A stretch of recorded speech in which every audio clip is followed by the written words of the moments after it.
Well, these are the visuals emerging from Ceuta, a tiny Spanish territory on the northern coast of Africa that has suddenly become the center of Europe's latest migration crisis. At first glance, certain reports from European media have suggested that a recent Spanish Supreme Court ruling triggered this massive influx of migrants. But that interpretation is only partly true and in certain cases misleading. Let's be very clear. The Supreme Court did not say migrants arriving by sea cannot be deported. Instead, it ruled that people intercepted after arriving by sea must first receive legal safeguards, including identification and an individual legal procedure, before any deportation takes place. In simpler words, the ruling basically changes how migrants must be processed, not whether they can be ultimately returned. Yet this judgment has created a new legal reality that smugglers and migrants appear to believe offer a greater chance of reaching Europe, contributing to a sharp rise in sea crossings into Ceuta.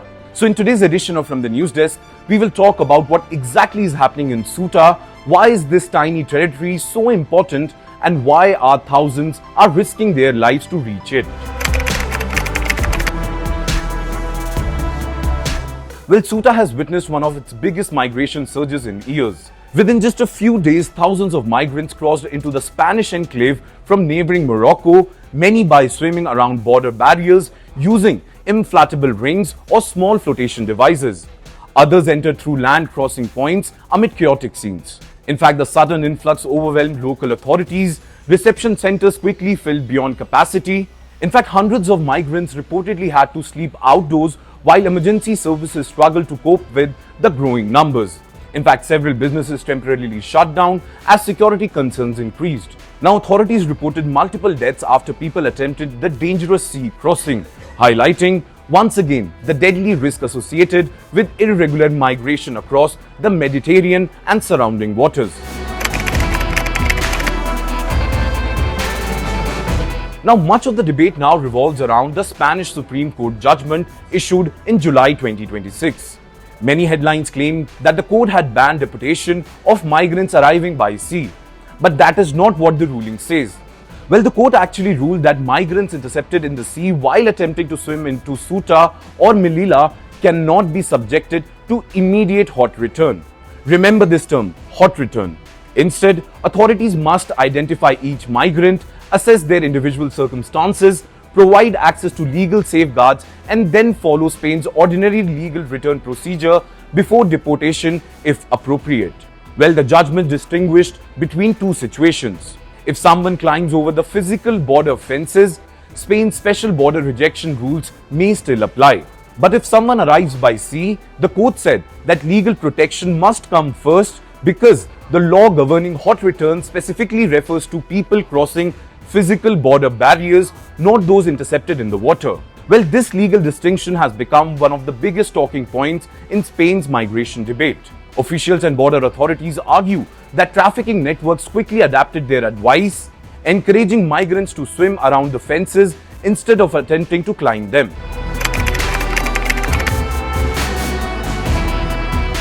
As migrant numbers surged, Madrid responded rapidly. The Spanish government deployed additional police forces and military personnel to reinforce local security forces in Ceuta.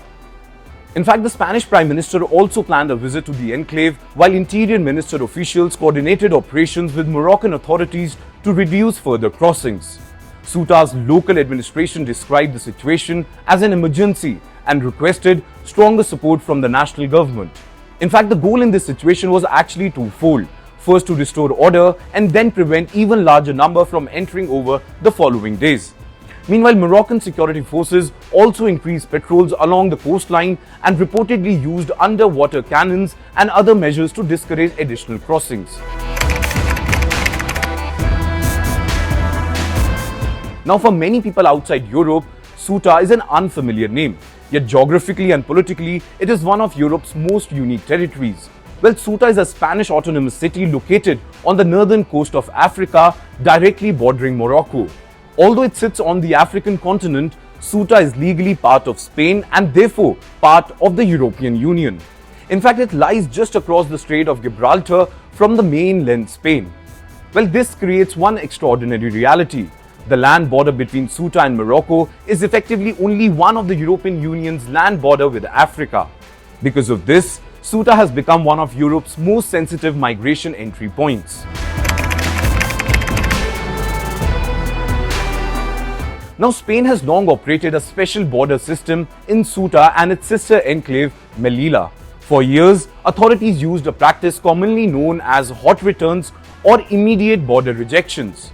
Under this approach, migrants caught crossing the border fences could often be rapidly returned to Morocco without undergoing the full immigration process.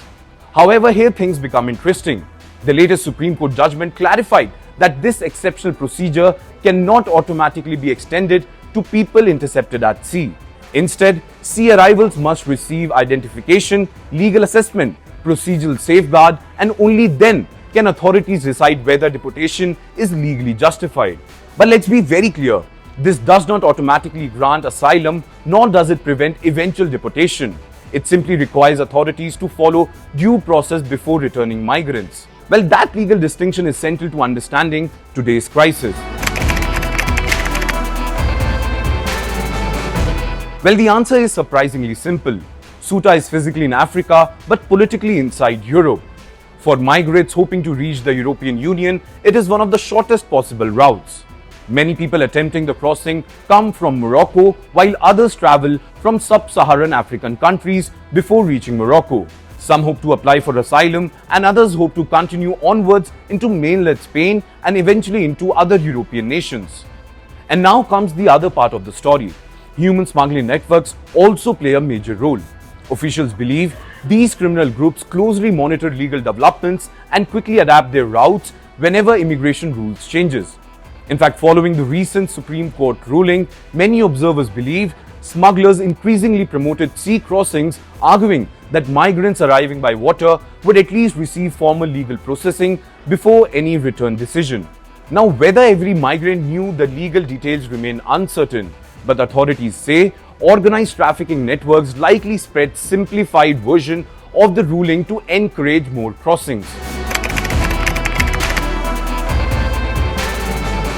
Well, the events unfolding in Ceuta are not simply the result of one Supreme Court decision. They reflect a much larger challenge involving migration, geography, international law, border security, and most importantly, humanitarian obligations.